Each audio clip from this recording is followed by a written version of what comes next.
Salam semua penggemar One Piece. Selamat datang kembali di channel kami. Hari ini, kita akan merambah ke dalam dunia misteri yang begitu menarik dalam cerita One Piece, yaitu asal-usul buah iblis. Apakah mereka benar-benar datang dari iblis? Atau ada rahasia yang lebih dalam yang harus kita ungkap bersama-sama? Saya akan membawa Anda dalam perjalanan mendalam untuk menjawab pertanyaan-pertanyaan ini. Jadi, jangan lewatkan video ini, karena kita akan memecahkan misteri yang sudah lama ditunggu-tunggu. Langsung saja kita mulai.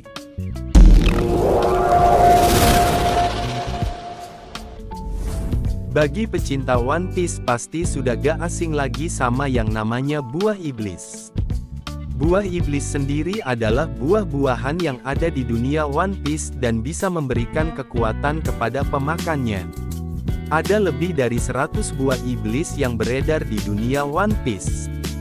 Buah iblis diketahui memiliki rasa yang sangat buruk dan menyebabkan penggunanya kehilangan kemampuan berenang secara permanen. Buah iblis menjadi salah satu hal yang sangat penting dalam dunia One Piece. Karena dengan memakan buah iblis, manusia, hewan, atau benda akan memiliki kekuatan sesuai dengan buah iblis yang dimakannya. Buah iblis sendiri dikelompokkan menjadi 3 bagian. Pertama ada buah iblis tipe paramesia. Buah iblis tipe ini memberikan para penggunanya kekuatan yang dapat mempengaruhi tubuh mereka, memanipulasi lingkungan, atau menghasilkan zat. Kedua ada buah iblis tipe logia. Buah iblis tipe ini memungkinkan seseorang untuk membuat, mengendalikan, dan mengubah tubuh mereka menjadi unsur alam, tergantung pada unsur yang diberikan buah. Yang terakhir ada tipe Zoan. Buah iblis tipe ini memungkinkan pengguna untuk berubah menjadi spesies lain dan bentuk hibrida antar spesies sesuka hati. Di samping keunikan buah iblis tersebut, sampai sekarang masih jadi tanda tanya dari mana buah iblis itu berasal, dan siapa yang menciptakannya. Nah, daripada bikin penasaran, mari kita bahas misterinya. Sebelum lanjut, jangan lupa like, komen, dan subscribe ya. Pertama kita mulai dari Dr. Vegapunk. Di chapter One Piece 1069, saat Dr. Vegapunk melihat perubahan Gear 5 Luffy, Dr. Vegapunk mengeluarkan statement tentang hipotesisnya mengenai buah iblis. Menurut Dr. Vegapunk, buah iblis ini muncul karena manusia memang ingin berubah atau ingin memiliki kekuatan yang mereka bayangkan. Namun konsekuensinya adalah mereka yang memakan buah iblis harus dibenci oleh laut. Dr. Vegapunk adalah pengguna buah iblis Nomi Nomi Nomi. Buah ini memungkinkan otak pemakannya untuk terus berkembang seiring dengan pengetahuan baru yang mereka peroleh, yang memungkinkan penggunanya menyerap ilmu pengetahuan tanpa batas. Dr. Vegapunk juga adalah orang yang mampu menciptakan tiruan buah iblis milik Kaido yang sempurna. Kita bisa melihatnya di Momonosuke. Tidak seperti buah Smile yang banyak kecacatan, buah ciptaan Dr. Vegapunk ini benar-benar mirip dengan kekuatan buah iblis aslinya. Jadi apakah hipotesis Dr. Vegapunk tentang buah iblis ini benar? Di dunia One Piece, selain buah iblis, haki dan teknologi menjadi kekuatan yang harus dimiliki seseorang jika ingin bertahan dalam pertempuran di dunia One Piece. Jika bicara tentang pertempuran, saya jadi teringat tentang masa 900 tahun yang lalu ketika kerajaan kuno masih berdiri. Dan akhirnya terjadi pertempuran hebat yang menyebabkan kerajaan kuno lenyap dari peradaban. Lalu apakah yang menyebabkan pertempuran itu terjadi?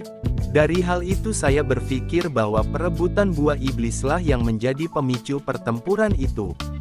Lalu kenapa harus buah iblis, dan dari mana buah iblis itu muncul? Teori pertama, buah iblis diciptakan oleh kerajaan kuno menggunakan teknologi maju seperti yang ada di bulan.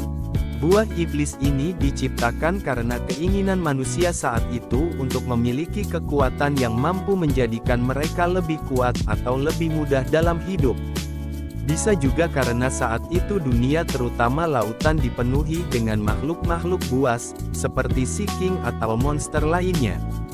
Oleh karena itu manusia menciptakan buah iblis untuk bertahan hidup.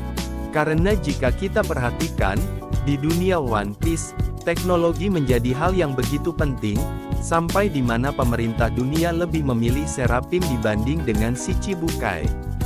Buah iblis akhirnya bisa diciptakan namun membuat kecemburuan bagi kerajaan-kerajaan lain dan menjadi ancaman bagi mereka. Yang menyebabkan terjadinya perang yang akhirnya membuat kerajaan kuno lenyap. Jadi gimana? Apakah benar buah iblis ada kaitannya dengan kerajaan kuno yang hilang? Jangan lupa komen dan bagikan pendapat kalian ya. Teori kedua, kenapa buah iblis harus disebut buah iblis? Apakah memang ada kaitannya dengan iblis? Karena seperti di anime-anime lain, suatu kekuatan harus ada sumber utamanya. Maka dari itu, iblis bisa menjadi satu sosok yang bertanggung jawab atas munculnya buah iblis. Buah iblis tercipta dari keinginan manusia terutama tentang kekuatan, lalu iblis membuatnya nyata dengan menciptakan buah iblis, ataupun pohon buah iblis yang menjadikan manusia mampu memiliki kekuatan yang diinginkannya. Namun konsekuensinya adalah mereka akan dibenci oleh lautan. Karena kita tahu juga, lautan menjadi singgasana iblis. Apakah teori ini masuk akal? Teori ketiga, buah iblis muncul karena adanya luapan hasrat manusia terhadap suatu kekuatan. Ini sama seperti haki, namun dalam bentuk yang terkumpul dan pada akhirnya terwujud menjadi buah iblis. Karena secara tidak langsung, orang-orang yang memakan buah iblis, mereka memiliki kekuatan yang sesuai dengan apa yang mereka inginkan. Jadi buah iblis ini seperti muncul karena memang orang-orang tersebut menginginkan kekuatan itu. Keinginan yang tidak disadari namun akhirnya terwujud dalam bentuk kekuatan yang terkandung dalam buah iblis. Menurut kalian teori mana nih yang paling masuk akal? Jangan lupa tulis di kolom komentar ya.